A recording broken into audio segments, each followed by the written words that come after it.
What if I told you that one of the richest countries in the world, a land overflowing with oil, nearly ran itself dry in its thirst for something as basic as wheat? In the early 1980s, Saudi Arabia embarked on a grand experiment. Not in oil, not in energy, but in agriculture. The goal was simple in concept but monumental in execution: to feed itself. To stop relying on imported food and grow wheat in the middle of the desert. The thinking was bold. They had money. They had land. And, hidden beneath that land, they had ancient water. So they decided to bet it all: oil money, groundwater, national pride, on wheat. For a brief time, the unthinkable happened. Saudi Arabia became wheat self-sufficient. It even exported wheat. But what it gained in food security, it lost in something even more vital: water. Back in 1970, Saudi Arabia was a vastly different nation. Its population was just under 6 million, and most of its food came from overseas. The government had been subsidizing imported food for years to keep it affordable and avoid unrest. But things were changing, fast. The population began to explode. In just 2 decades, it nearly tripled, reaching 16.4 million by 1992. At the same time, people were getting wealthier, and with wealth came dietary change. The demand for meat, dairy, and fresh vegetables skyrocketed. But raising livestock required grass. And grass required water. Saudi Arabia had almost none. It's one of the driest countries on Earth. On average, it receives just 50 to 100 millimeters of rainfall per year, and even that is concentrated in a few months. There's no river flowing through its territory. No permanent lake. And only about 2% of its land is arable. So how could they hope to grow their own food? That question became more urgent after a series of global shocks.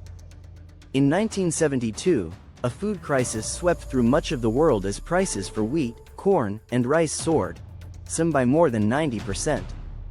In 1974, U.S. Secretary of Agriculture Earl Butz famously told a group of farmers that food is a weapon. He wasn't just posturing. U.S. policymakers, including Henry Kissinger, believed food aid could be used as a diplomatic tool, offered to allies, withheld from adversaries. And Saudi Arabia took note.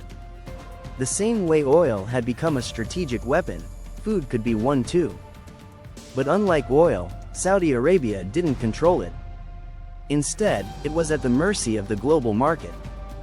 They needed to fix that. And so began one of the most dramatic agricultural transformations in history. The answer lay underground, in fossil aquifers. These vast reserves of ancient groundwater, trapped in limestone and sandstone formations, had been there for tens of thousands of years. They were formed during the Ice Age, when rainfall was far more abundant in the region. These aquifers were not renewable. Once used, they wouldn't replenish. But for the kingdom's leaders, it was a calculated trade-off: use ancient water to gain modern independence. The transformation began with a wave of national development plans. The first one, launched in 1970, was modest.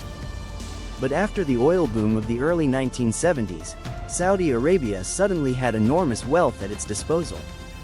The second development plan increased national spending eightfold, from $16 billion to $141 billion. Massive investments were made in infrastructure, roads, hospitals, airports, and desalination plants. Then came the shift toward agriculture. The third development plan dramatically ramped up agricultural spending. The government provided farmers with massive subsidies: 50% off fertilizers, 45% off machinery, and interest-free loans to import American farming equipment. But the real game-changer was the guaranteed wheat buyback program. The government offered to buy all locally produced wheat at nearly 5 times the global market price. The results were immediate. Between 1980 and 1985, cultivated land ballooned. wheat production skyrocketed from 3,000 tons in 1975 to over 2.2 million tons in 1985. Saudi Arabia went from a wheat importer to a wheat exporter, almost overnight. In 1984, the kingdom donated 50,000 tons of wheat to Bangladesh. A year later, it began selling wheat to neighboring Gulf states. The king spoke proudly of becoming the breadbasket of the Gulf. But that bread came with a hidden cost.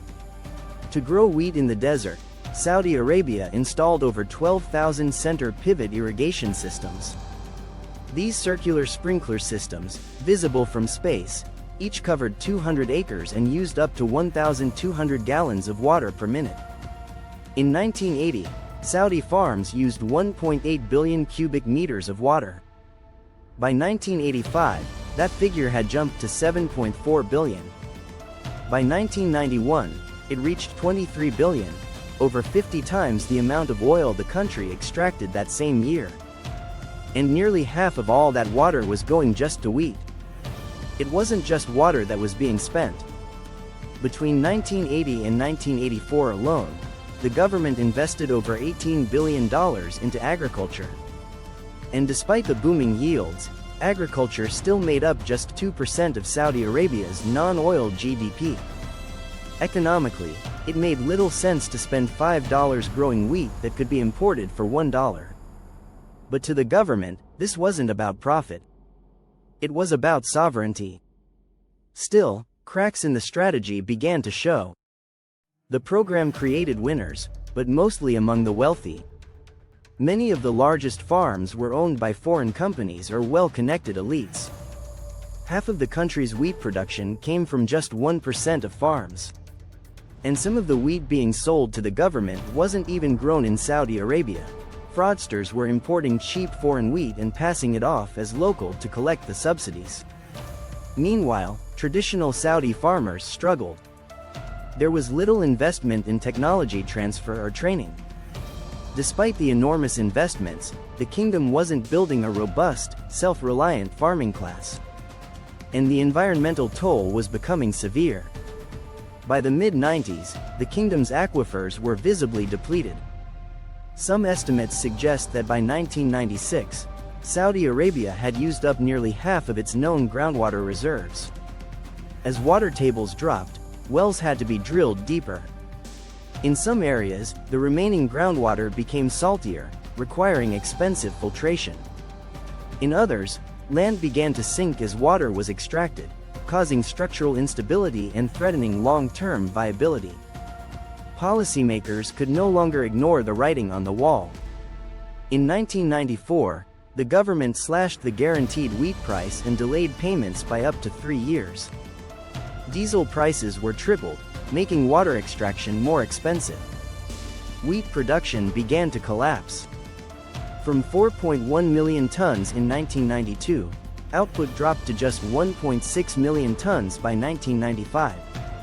By then, Saudi Arabia was no longer self-sufficient in wheat. In 2008, the kingdom began phasing out the wheat subsidies entirely. The phase-out was complete by 2015. But the water continued to flow. Even after cutting subsidies, Saudi Arabia extracted 17 billion cubic meters of groundwater in 2015. In 2020, the figure was still nearly 10 billion. Much of that went to growing other crops like vegetables, dates, and animal fodder. While more efficient systems like drip irrigation have been introduced, water use remains dangerously high. What's perhaps most sobering is this: the water that was pumped out during the wheat boom will never come back. These aquifers took tens of thousands of years to form. And yet, they were drained in just a few decades. It's a cautionary tale. One that sits at the intersection of politics, environment, and national pride.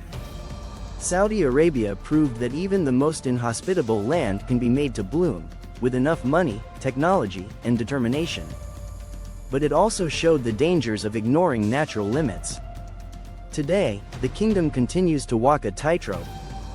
It's investing heavily in desalination, some of it solar-powered, and recycling more water than ever before. the push for food security hasn't ended.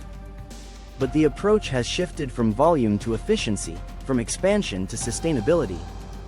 And that may be the most important lesson of all. The dream of food self-sufficiency isn't wrong. But in a world of rising temperatures, growing populations, and finite resources, how we pursue that dream matters just as much as the dream itself. Saudi Arabia's wheat boom was bold. It was visionary. And it was costly. In the end, the desert gave way to wheat, but only for a moment. And the water, it's not coming back.